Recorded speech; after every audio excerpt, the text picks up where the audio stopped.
Welcome, everybody, to the special bye-week edition of Super Bowl week for 41 is the mic. I am Matt Derrick from Chiefs Digest, and alongside me is bye-week Super Bowl enthusiast Nick Jacobs from KSHB 41. Nick, how are you today? I'm good, Matt. How about yourself? It's a week till the Super Bowl. So, hey, I can't complain. If you're listening to this after that, then obviously it's even less time till the Super Bowl. But I don't know. I think I'm just really curious to see what the experience is going to be like, and for everybody being in Las Vegas and the setup there and how people are going to react to it and what they will or won't like about it. Yeah, I'm interested to see too. This will be my third Super Bowl that I've covered, and the first two were fairly spread out. I mean, Phoenix was certainly better than Miami, but with Vegas, I mean, they know how to do conventions and events like this. All right. So it seems like, for the most part, everything in Vegas is within walking distance. It's just right there. And then, of course, they have the teams out in the boonies to make sure that they're far away from the action. Takes a little bit of effort to break curfew and get out and cause any trouble or anything. So very, very purposeful of the NFL and the teams to put them out at the lake and everything to keep them away from the strip and from all the allures that Vegas offers. But any of the fans going, I think it's going to be probably an incredible experience. It really sounds like so far, other than the weather, it should be a great time. Yeah, I was about to say, yeah, our meteorologists are predicting rain for Monday, Tuesday, Wednesday. So, once you get past that, should be a fun weekend part of it. But yeah, early on there, I don't know. You're going to be spending a lot of time indoors, which is what Las Vegas wants anyways. This is true, and I know I've been scouting out to wondering because it's supposed to be in the 50s, I think. Yeah. So not exactly resort weather, but there are days where I won't have to leave a building, Nick, because of the skyways between everything. So I think I could wear shorts on those days, but Hey, you do what feels right in your heart. I'm not going to judge you. and just for you, Nick, because you're the one that usually brings the cool and the excitement and the entertainment to the podcast, and I'm the boring, stuffy shirt guy. What are we going I'm to be that? trying. Why you gonna put yourself down like that? We're not going to do that today. We're I bringing mean, positive energy on this podcast. bringing positive energy. I tried to spice things up a bit because I thought about what's the best shirt I have for this occasion. Hmm. And I felt like, because hey, this my third Super Bowl. Chiefs are going back for their fourth Super Bowl. So we're here. We are all here Hmm. by back by popular demand, Nick. Outstanding. So Outstanding, Matt. I I'm feel proud like of you. maybe I should wear this on Super Bowl opening night, Monday night. Whatever you can do to stand out on opening nights, ET, and then we'll definitely pay attention to you. See, that's If the you, problem. This wouldn't even be like in the above the median curve on opening night. well, Matt, I don't know. Keep workshopping it then. You've been there. I haven't. I've just seen the stories after the fact. Well, the big thing about this week, obviously, is, of course, the game itself, Nick. Yeah, And yeah. I know you've been pouring yourself into this. So we talked a little bit about this at the end of the AFC Championship game, but now we can kind of go more in depth in it.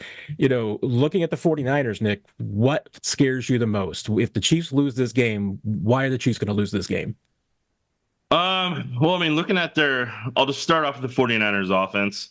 I would say pretty much what they do runs through Deebo Samuel and Christian McCaffrey. Like that, George Kittle, don't get me wrong, he's talented, he's a great tight end and everything. But if you don't have Deebo on the field, it feels like it takes out like a third of their offense of what they're trying to do, whether he's the decoy or he's the guy getting the ball. And then that kind of puts more pressure on McCaffrey to be the guy. And then Kittle doesn't reap as many benefits off that. And then neither does Brandon Ayuk or Jennings or those type of guys and along the offense, or even Bell, who's kind of starting to sneak in a little bit. More so special teams, but at times maybe a couple catches here and there. So like where Deebo lines up tells you a lot about what they're doing and where they're going.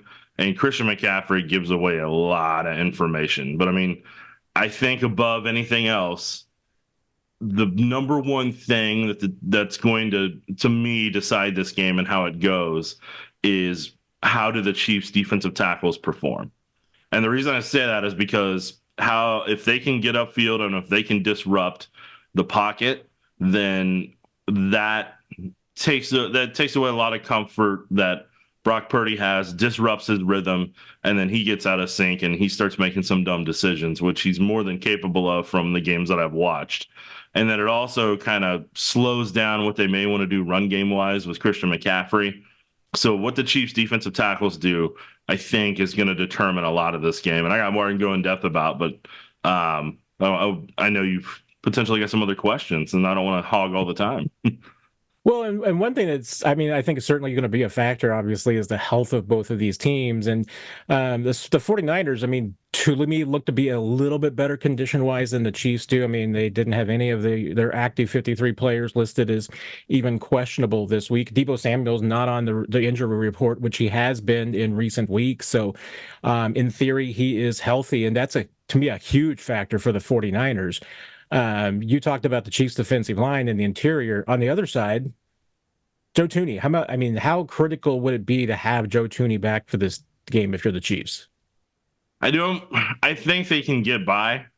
And the reason I say that is because the 49ers defensive line, they were a lot more aggressive earlier in the year, and kind of midway through, they decided to kind of start throwing back because they were just getting wrecked by the screen game, the quick traps, and kind of running inside off draws and stuff like that.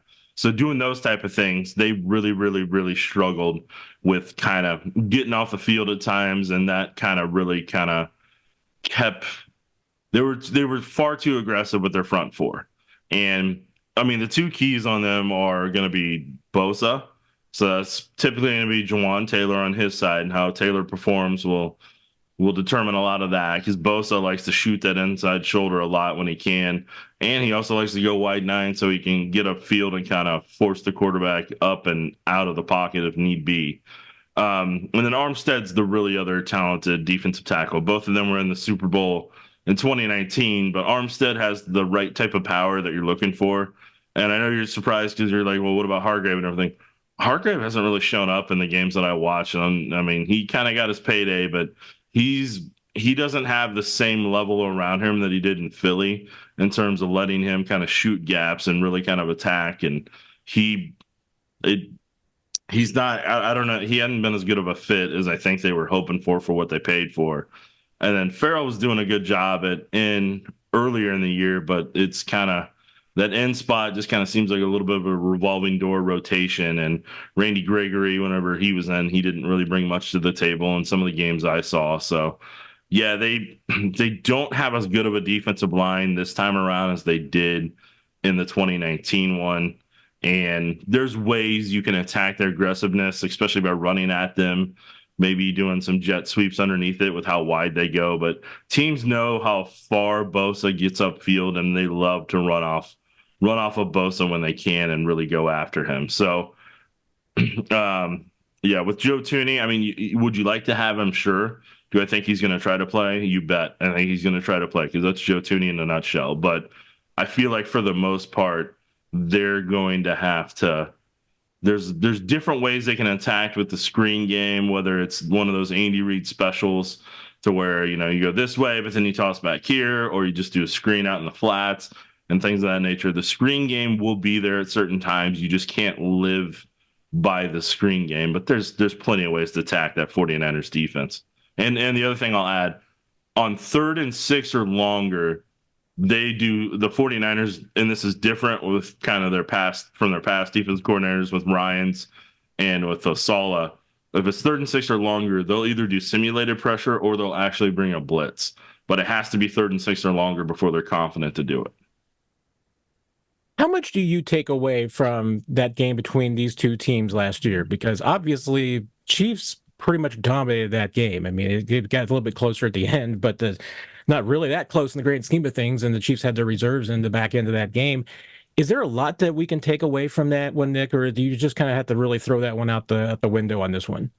Well, with part of, you can use part of it just from a personnel perspective, but because you're going to be playing a lot of the similar secondary and everything, and you're going to have a lot of the similar defensive line for the most part, and linebacker wise, it's going to be similar too. So, I mean, in terms of personnel, it's similar. But Ryans was calling that stuff back then, who's now with the Houston Texans, and he's got a different style than what Steve Wilks has as the defensive coordinator. Wilks is a lot more passive until 3rd and 6 and kind of will let you do more against him. And I think Ryans at times kind of was willing to do attempt to what he had to disrupt and be more aggressive. And then obviously, with Sala before that, it was kind of more of a Seattle. We're going to stay back and cover 3 in zone, and good luck to you trying to fit inside the windows. So each one kind of had their own style, and in all honesty, it's gotten less and less aggressive. So I mean, and the Chiefs have had success against Wilkes before, whether he was in Carolina or Arizona at the time, and I think those were the times that they played him. I don't remember if they played him when he was with the Browns.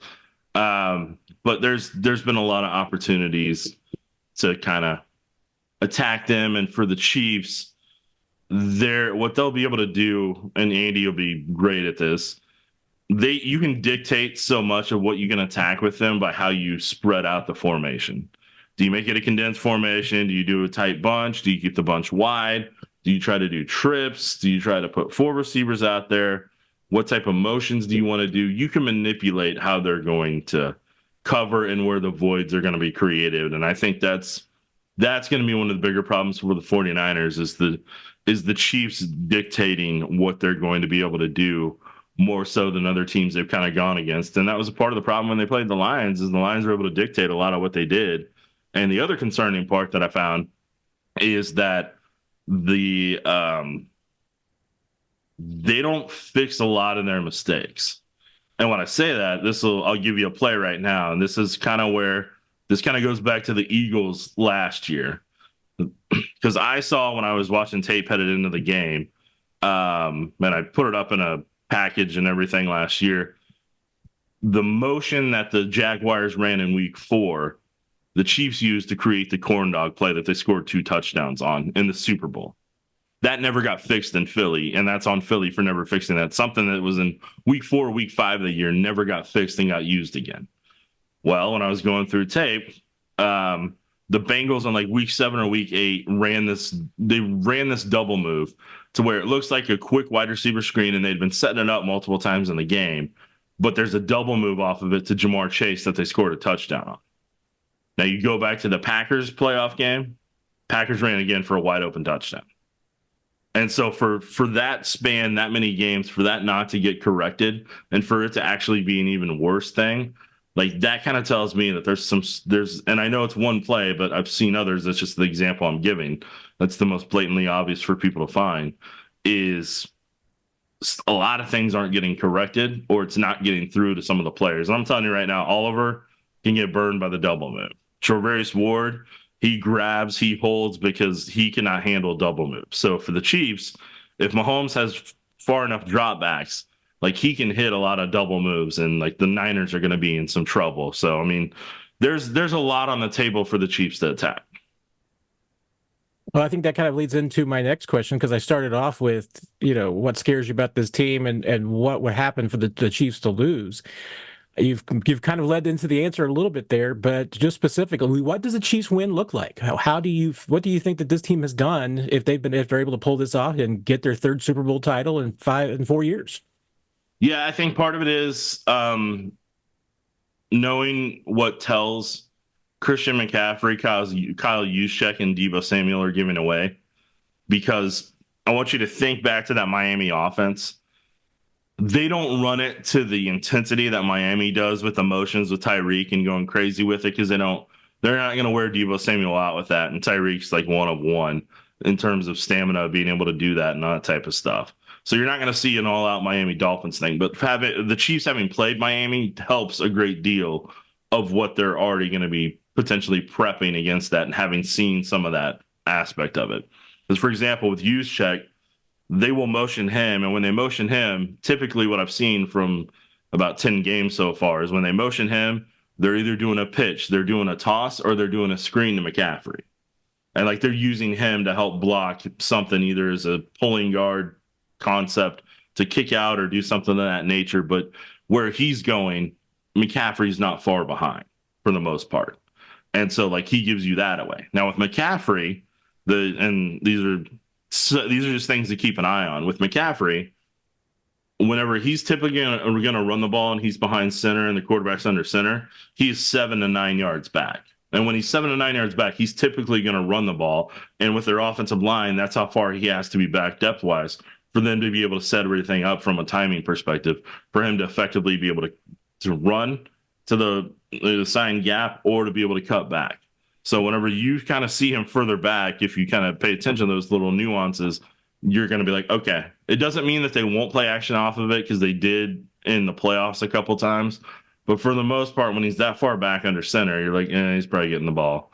And they do it out of pistol too, as well. So they have that aspect of it. Now, whenever they're in shotgun, if he's offset a little bit, and he normally is, and it's noticeable to where maybe he's a yard back from the quarterback, he's either getting ready to set up for a counter, or he's out of the way for the pop pass that they're getting ready to run, or the jet sweep that they may run, or he is going off to potentially block, or he's going out in the flats or to run an angle route.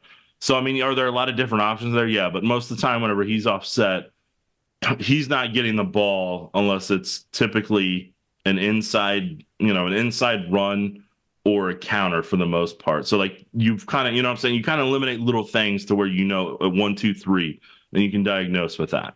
Then the other part of it is, if he's right on with the quarterback, it's going to be an off tackle run. Like, he's typically not there whenever they're doing pass pro.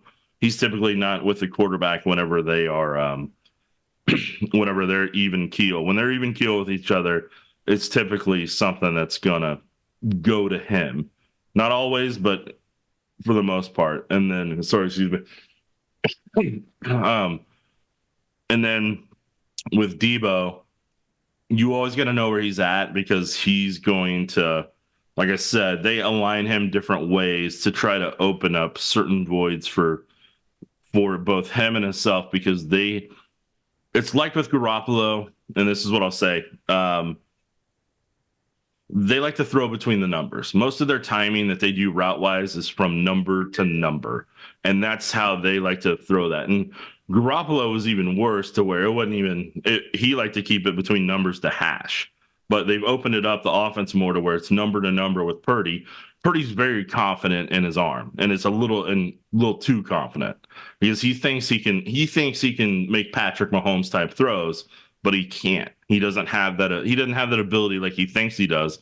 He's gotten away with it with a handful of times, but he thinks that he can. And the reason I say that is because he's thrown across his body in the middle of the field, and if he's playing the Baltimore Ravens, they end it pretty quick, and but the Bengals let him get away with it twice.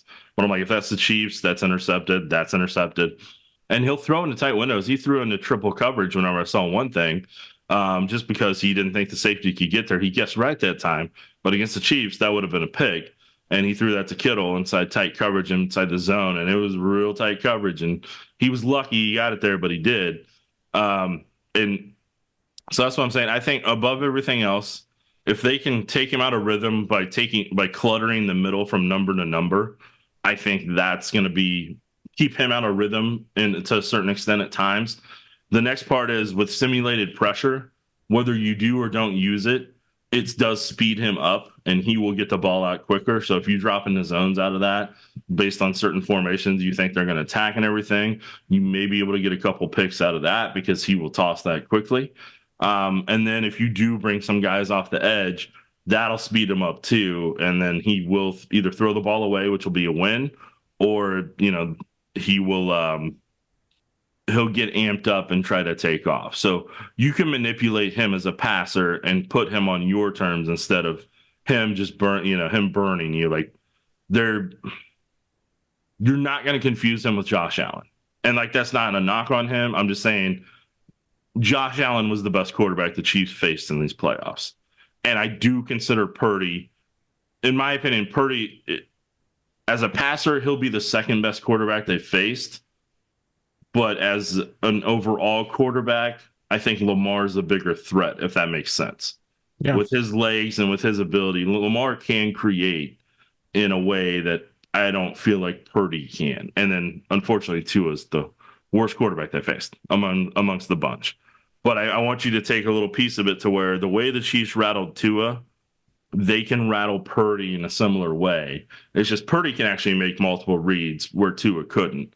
Well, there's certain things the Chiefs did against Tua that they can do against Purdy too, and really cause them problems. So I hope I answered that as You in depth as did. I could there.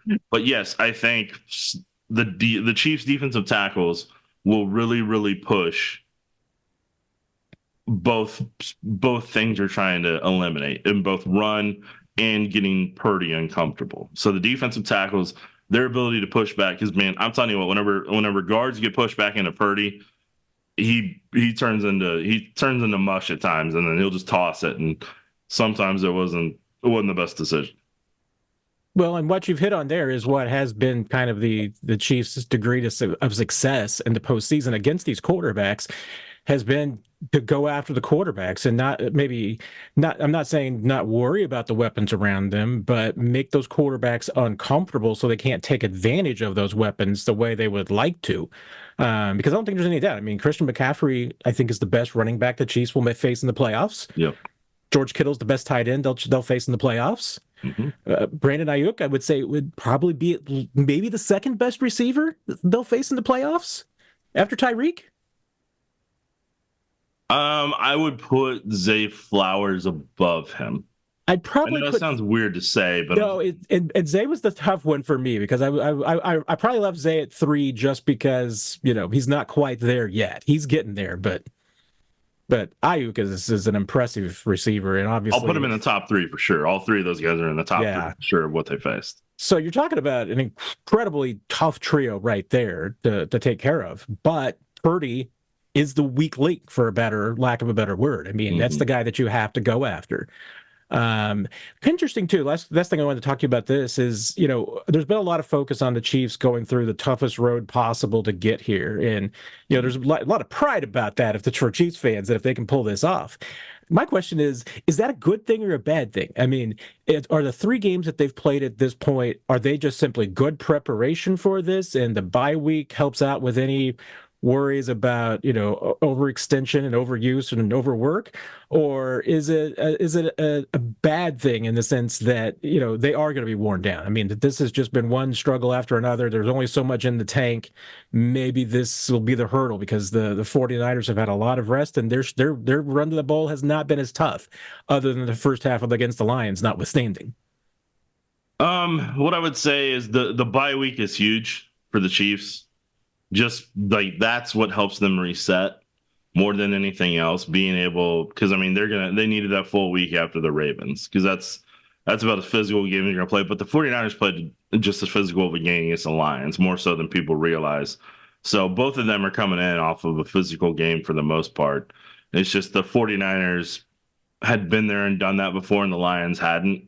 So they could capitalize on a lot of the mistakes to really kind of turn back around. Otherwise, Detroit's in the Super Bowl right now instead of the 49ers. But I think the week in between was crucial, and I think that's what resets the playing field. Where it's going to help the Chiefs is having been there, done that 3 times before for some of the key people, some of the coaches, and having most of the team having been there last year.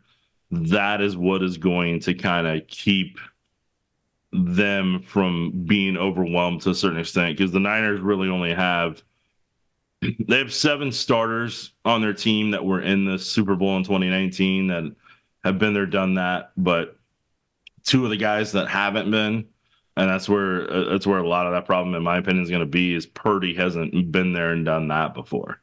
And that's the guy that you need to have been there and done that. McCaffrey's going to be getting, if I remember correctly, I think he's going to be getting his first taste of kind of the Super Bowl experience for the week, because it isn't the game itself.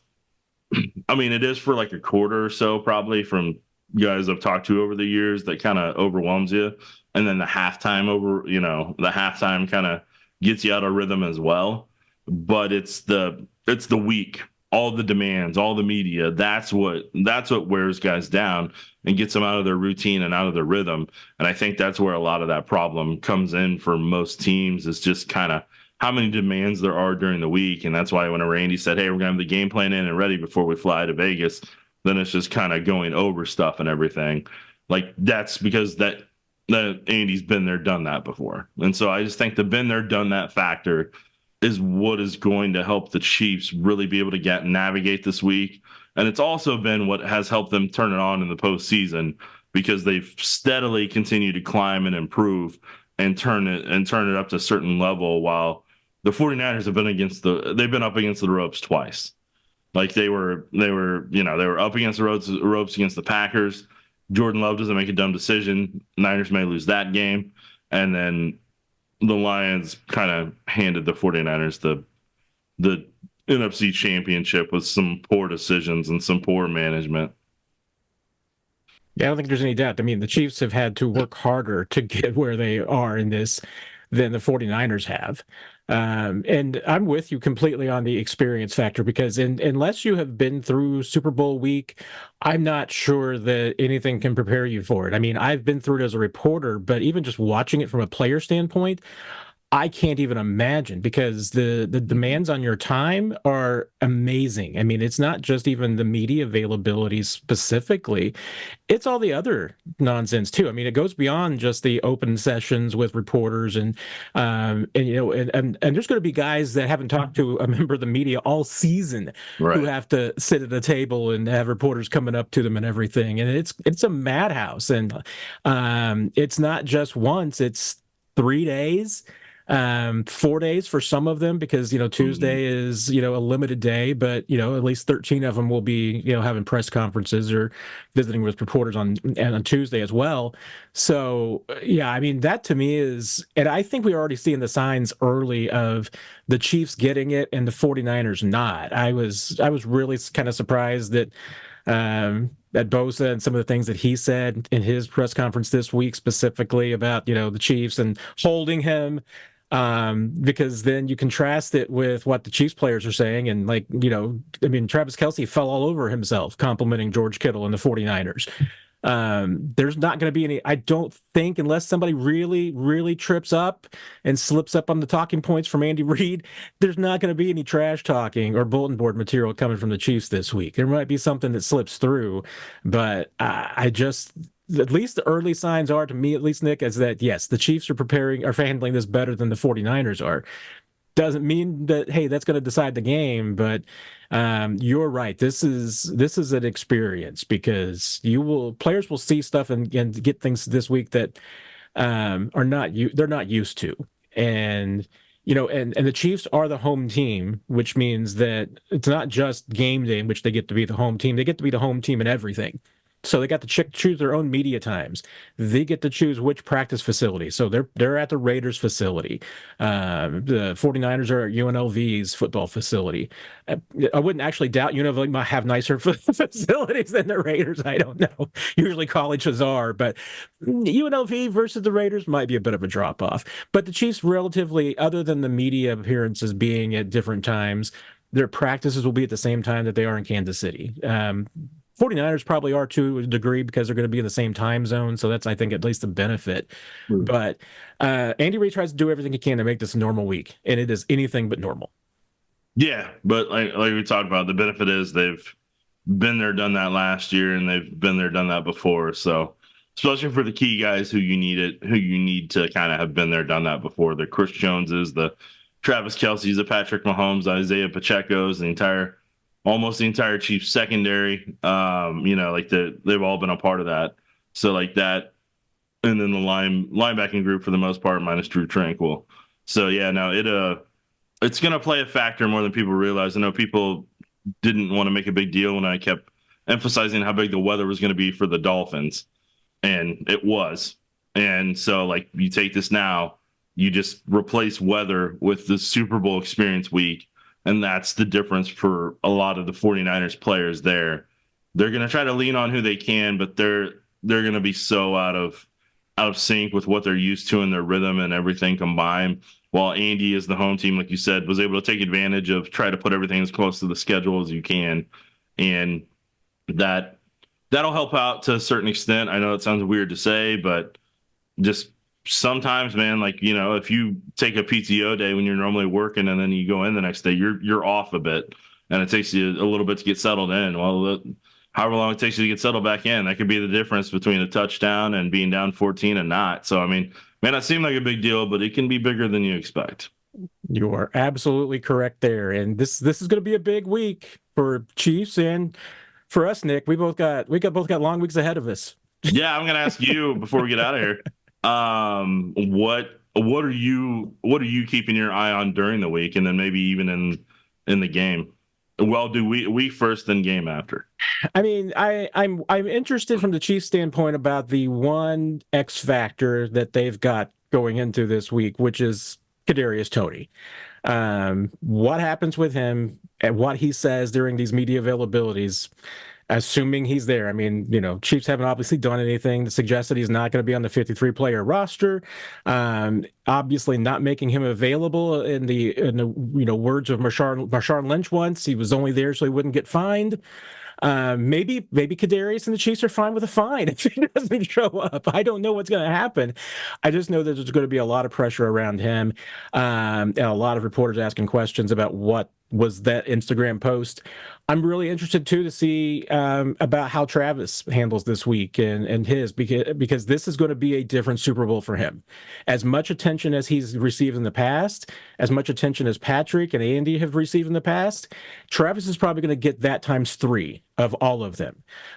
It should be great for those of us who are going to be talking to other players because there's probably going to be fewer. But I'm assuming that People Magazine and those kind of outlets that maybe don't have that many reporters there usually are probably there and beefing it up this year. So Travis is the one that I think is going to certainly probably have to have some advice from Taylor on how to handle this week because his media attention is going to be astronomical. The rest of it to me, I mean, that's, I do and will look and see how these two teams handle their answers. Like I said, I could see, a Chiefs player in a moment of weakness, maybe, trying to make a joke that gets taken the wrong way and then it gets spun into bulletin board material.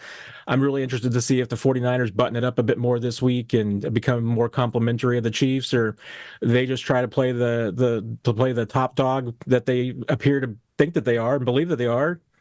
And the Chiefs are obviously embracing the underdog angle. So I think it's whichever team convinces themselves that they are the underdog will probably be in better shape on Sunday. Yeah. And then is there something you're going to be keeping tabs on game-wise? I mean, to me, yeah, I'm torn about how the Chiefs are going to win this game because I do agree with you that I think that Brock Purdy is the point that you have to attack. That's the guy that you have to make uncomfortable. I don't think that Kyle Shanahan and that offense are going to get undisciplined like the Ravens did and get away from the run game. I don't think they're going to get away from McCaffrey. So that's the other key point to me. I mean, you've got to stop McCaffrey. And I mean, I believe this defense can do it. I mean, this defense has convinced me throughout the season that there's nothing that they can't accomplish. And given Steve Spagnuolo 2 weeks to figure out an offense, I think he's going to do it. And he's got the team to implement that plan. So we'll see what happens. But as much as it is on, I think that the Chiefs have to contain Purdy. I mean, if Christian McCaffrey has a big day, it's not good for the Chiefs. And my next one for you, I gotta see because I gotta give you the spotlight, man. I love it, man. My next one for you, with Jerick McKinnon being designated to potentially return, and you were the first to report about what his injury was and that he had surgery on January 2nd for the core muscle, which for most people that's basically a hernia. They just like to call it fancy because it's in that region. Kind of what do you expect him to potentially be available? You think this is gamesmanship? What is your thought process on this? And I'm going to be a fan here and ask it this way: who do you think they would sacrifice on the 53 for McKinnon if he could come up and play in the game? Well, and that's the roster riddle that they've got too, because they have to make a decision by Wednesday, February 7th, about whether they're going to activate Sky Moore as well. You've got Charles Omenihu that you can put on injured reserve and free up one spot, but not two. Mm-hmm. It would be so unlike the Chiefs to activate Derrick McKinnon after 1 week of practice and being away as long as he has. But then again, he is a veteran, so I don't, and he's a savvy guy. I mean, he's smart, he's sharp. I mean, he can handle it. So I don't think there's any worries about that. It would just be very unlike them to put him in that spot. And that, once again, you mentioned the surgery on January 2nd. I mean, 6 weeks is usually a minimum. Blake Bell had a similar surgery last year and couldn't get back in that fast. His recovery was longer than that even. And then you throw in, the fractured pelvis as well. I mean, my gut says that this is gamesmanship, and it's maybe even a little bit of a gift, to McKinnon as well, because he's going to be a free agent. And even though the Chiefs would love to have him back, the fact that they've designated him to return is a little wink and a nod to teams around the league to say Derrick's fine. He's healthy. You don't have to worry. Come March 15th in the new league year, you don't have to worry about him. He's ready to go. So, hey, could it be just a little bit of gamesmanship on both sides? It sure could. And if the 49ers have to spend 5 minutes preparing for Derrick McKinnon, Andy Reid loves that. I mean, there's no doubt, because he would love to take them 5 minutes away from worrying about something else. So I don't know. I mean, my gut says he will not play, but if there's something that he can give him this week, as far as just being on the field, even if it's scout team looks, great. If it's just to disrupt the 49ers a little bit, hey, gamesmanship's never hurt. Yeah, I'm interested to see how it goes. I was surprised when I saw that yesterday on the transaction thing. I was like, oh, okay. Well, all right. Well, I guess we'll see how that goes. So, yeah, that'll be interesting on that front. And then I've already got in mind who they would put on IR ahead of the game. Who's your pick? Other than a Minihue, which I think when they do the Minihue move, I think it'll be one of the defensive linemen from the practice squad onto the active 53 potentially. Whether that's Pennell or Bugs or however they do that one. Or even Dickerson maybe, is I think he's still on practice squad. But one of those three defensive linemen I think would be the guy who would replace Minihue. But if I'm in the Chiefs' shoes, Kadarius Toney's had that hip and ankle for a while now, whether he wants to admit it or not, and he wants to set up his free agency and everything. Because I mean, like we've said before, you don't get put on the injury report just to be put on the injury report. Like, they have to do it because you saw them about something that you had nagging you in your body, or you reported to them, and then they have to put that on the report, even if it's not serious or not. So the fact that they've done that means that he's had to go into the training room about that stuff a handful of times. So, and the fact that that's lingered as long as it has, I personally believe when he was doing that on Instagram, I think he was doing that to set himself up for potential free agency, as to kind of put those doubts away and everything. I just don't think it was the best look in how it was approached and done to try to convince people if he has to go get a new opportunity in the offseason. Yeah, that is interesting, because the Chiefs essentially have 3 roster spots that they could use for Super Bowl week. 2 of them being practice squad elevations. You got the third with Charles and Minihue. I mean, obviously you can't use one of those for Sky Moore or for Derrick McKinnon on the practice squad spots, but and that's the tricky thing too, is that, I mean, Kadarius is the only one that might fit into a category where maybe there is even a non-football list that you could squeeze him onto, because he obviously, players been talking about, he just had a kid, his family did, so that was why he was on the injury report this past week, was for personal. So, I mean, there's a lot of Kadarius Toney questions that will need to be answered, not only just in the first 24 hours of Super Bowl week, but all week long. You're not wrong, Matt. I cannot dispute that. It's going to be an interesting one, Nick. Well, I will have my weekly Q&A on Tuesday night, one way or another. I doubt you're free enough with time-wise to join me, Nick, but as always, you have an open invitation. Tuesday I can, because I'll still be off. But later in the week, yeah, I'm not. I don't know. We'll see. Well, and definitely, if you're in the Kansas City area, check out KSHB 41 for the road to Vegas. Those shows are hot and fantastic. You guys have great stuff every single night. I've been enjoying it, so I hope everybody else out there as well. I will have daily content at Chiefs Digest and on our YouTube channel because there's going to be a boatload of availability. So, and you know me, I'm going to try and get you stuff that you're not going to find anywhere else. So, hey, if you're after you read the same story 5 places and some other places, I'll try and get you something a little bit different. So, we'll try and spice it up for you a little bit, and I'll probably also try to squeeze in another. Live session as well this week. So it's going to be busy. And then, of course, there will be everything pregame, during the game, and postgame, Nick, on Sunday. It's just funny, like when you look at the media schedule, I know people listening right now don't have access to it, but it's just a whirlwind from Monday through Thursday. And then Friday, nothing. Saturday, nothing. And then, oh, hey, the game's on Sunday. So, like, yeah, from Monday through Thursday, it's going to be quite the whirlwind of availability. You're going to have all the content you can handle, from whether you're a 49ers, Chiefs football fan, like anybody and everybody's available. They're broadcasting opening night, so that's going to be on. It's going to be on TV for people to watch for 2.5, 3 hours. Like it's something that I think we've all gotten used to from a Super Bowl perspective. But man, from a content perspective, as somebody who has to put something together and fit it all within a 20-minute time slot with how much content's available, there's a lot of logs you go through to make sure you get the best sound for people and set up the stories that are given to you availability wise to educate people as much as possible and what's important during the week. But there's a lot of noise there too with a lot of other things. Yeah, and the 2-hour time difference both giveth and taketh, Nick, because I'm really looking forward to that 3:30 kickoff, and I might be done with work before midnight, Nick. I mean, on a Super Bowl night, that's uncalled for. I mean, I've never had that before, so I don't know how to experience that.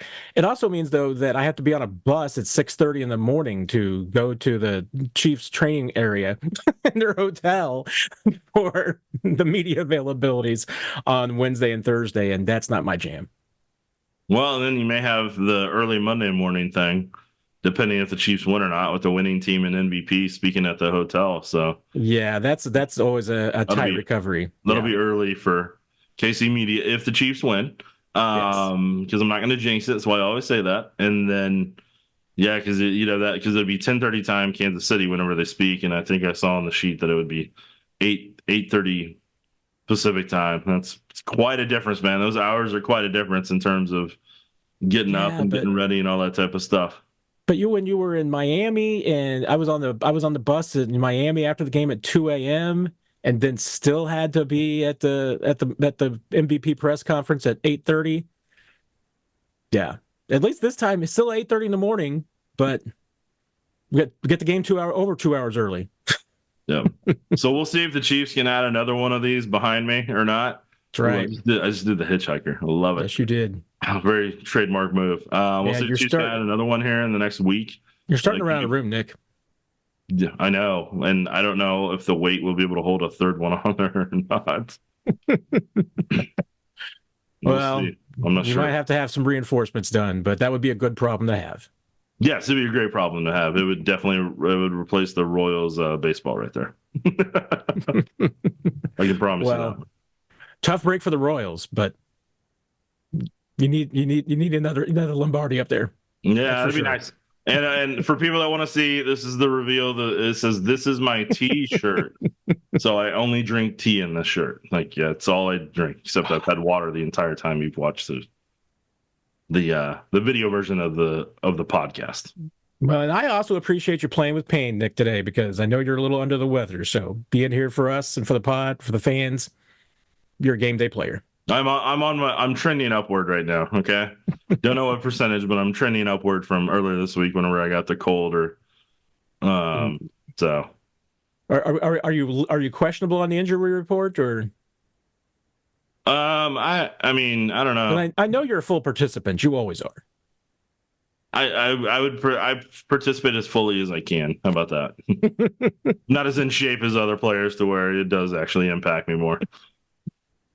Well, we hope that all of you have a wonderful Super Bowl week. You enjoy the game. We, of course, in between all of the nonsense after the game and the MVP at 8:30 in the morning, Nick and I will find some time to bring you 41 is the mic.